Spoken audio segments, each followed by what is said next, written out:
मो चित्तरंजन परिडा रतनपुर विज्ञान उच्च माध्यमिक विद्यालय अध्यक्ष।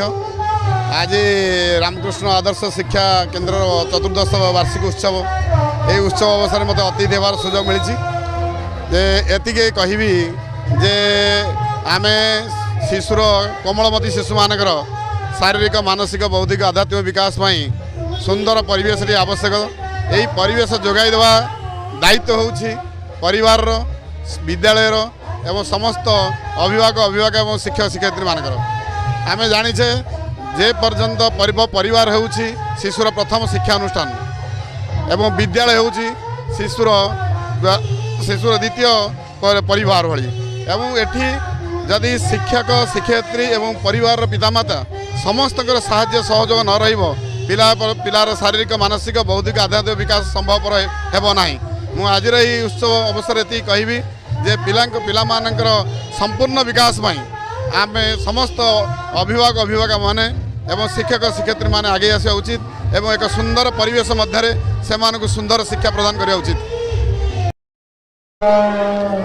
मु शुभ्रांशंकर पट्टनायक रामकृष्ण आदर्श शिक्षा केन्द्र प्रधान शिक्षक। आज आम विद्यालय चतुर्दश वार्षिक उत्सव अनुष्ठित होता। यही अवसर में आम विद्यालय आमर काकटपुर मान्यवर विधायक श्रीजुक्त तुषारकांति बेहरा महोदय, जिला परिषद पुरीर उपाध्यक्ष स्वाधीन कुमार नायक महोदय और अन्य विशिष्ट व्यक्ति मान जोग देइथिले। इति अवसर आम विद्यालय पिलामान द्वारा नृत्य एवं संगीतर कार्यक्रम अनुष्ठित होता।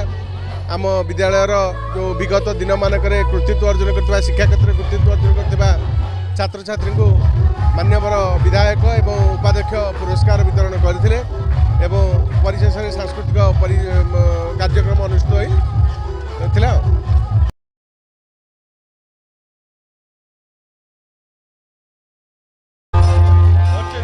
मोर नाम साई शिवानी, मु रामकृष्ण आदर्श शिक्षा केन्द्र छात्री अटे। मु षष्ठ श्रेणी छात्री अटे। आम विद्यालय बहुत भल पाठ पढ़ा जाए, ता सहित बहुत नृत्य एवं संगीत हुए।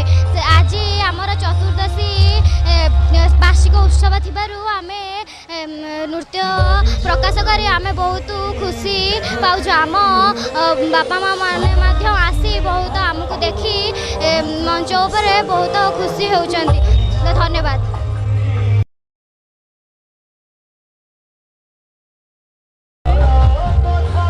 मोर नाम प्रीति प्रभा एवं मु रामकृष्ण आदर्श शिक्षा केन्द्र पाठ पढ़ुची। आपण मैंने ये देखिपारे आज रामकृष्ण आदर्श शिक्षा केन्द्र 14तम वार्षिक उत्सव जहाँद्वारा कि आम पिलाने आमर कला कि प्रदर्शन करूँ एवं किछि छात्र छात्री मैंने कला प्रदर्शन करी विभिन्न प्राइज अवलम्बन करिसेंती। आपण मैंने देखिपारे आमर माता पिता मैंने इठी आसिकी आमर कलार कला दूरदर्शन करी आमको ये जागृहित करूँ। धन्यवाद।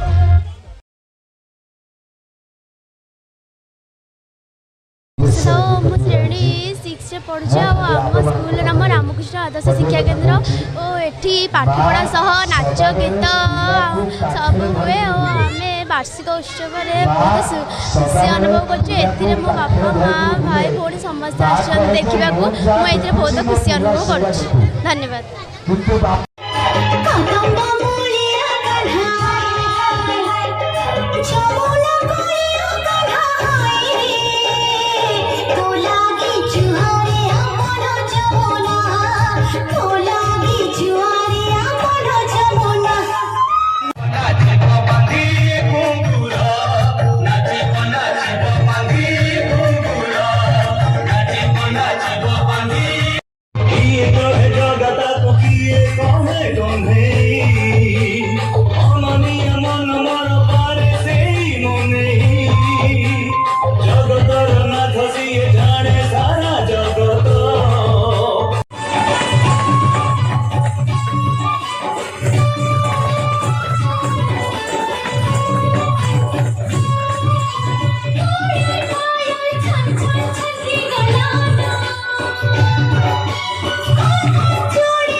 कुसंस्कार सुसंस्कार आड़क कुपथर सुपथ को एवं आमको जड़े भल मनीष कर जो विद्या जहाँ प्रदान करे सेटा हूँ विद्या। ଏବଂ ଏଥିରେ ପ୍ରମୁଖ ଭୂମିକା କେବଳ ଯେ ଶିକ୍ଷକ ଶିକ୍ଷୟିତ୍ରୀ ତାହା ନୁହେଁ, ଅଭିଭାବକ ଏବଂ ଅଭିଭାବିକା ମାନଙ୍କର ମଧ୍ୟ ଗୁରୁତ୍ୱପୂର୍ଣ୍ଣ ଭୂମିକା ରହିଛି। ଚିତ୍ତ ସାର୍ ତାଙ୍କ କଥାରେ କହିଗଲେ ମା ହେଉଛି ପ୍ରଥମ ଗୁରୁ ଏବଂ ଶିକ୍ଷକ ହେଉଛି ଦ୍ୱିତୀୟ ମା। ମୁଁ ତା ଉପରକୁ ଯିବିନି। ବର୍ତ୍ତମାନ କରେଣ୍ଟ ସିନାରିଓରେ ଆଜିର 2025 ମସିହାରେ ଯେଉଁ ଟେକ୍ନୋଲୋଜିକାଲ ଆଡଭାନ୍ସମେଣ୍ଟ ହେଇଛି, ଆଜିର ଯୁଗରେ ଏଇଟା କଣ୍ଟେକ୍ସଟ ରହୁଛି ଯେ ଜଣେ କେବଳ ପାଠ ପଢ଼ି ଭଲ ମାର୍କ ରଖି କ୍ୱାଲିଫାଏ କରିବ, ଇଞ୍ଜିନିୟରିଂ ପଢ଼ିବ, ମେଡ଼ିକାଲ ପଢ଼ିବ ବା ନିଜକୁ ରୋଜଗାରକ୍ଷମ କରିବ ବହୁତ ଦରମାରେ, ସେଇଟାକୁ ବହୁତ ଅଭିଭାବକ ଅଭିଭାବିକା ମାନେ ମାନି ନେଇଛନ୍ତି ଯେ ସେଇଟା ସକ୍ସେସ୍, ସଫଳତାର ପରିମାପକ ସେଇଟା ବୋଲି ସେମାନେ ଭାବୁଛନ୍ତି।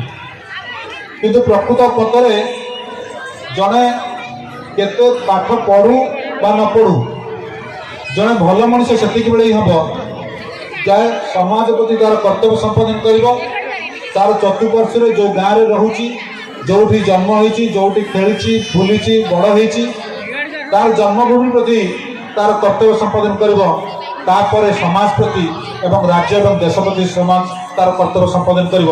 ସେଇଟା ହିଁ ହେଉଛି ତାର ଶିକ୍ଷାର ପ୍ରକୃତ ମୂଲ୍ୟବୋଧ।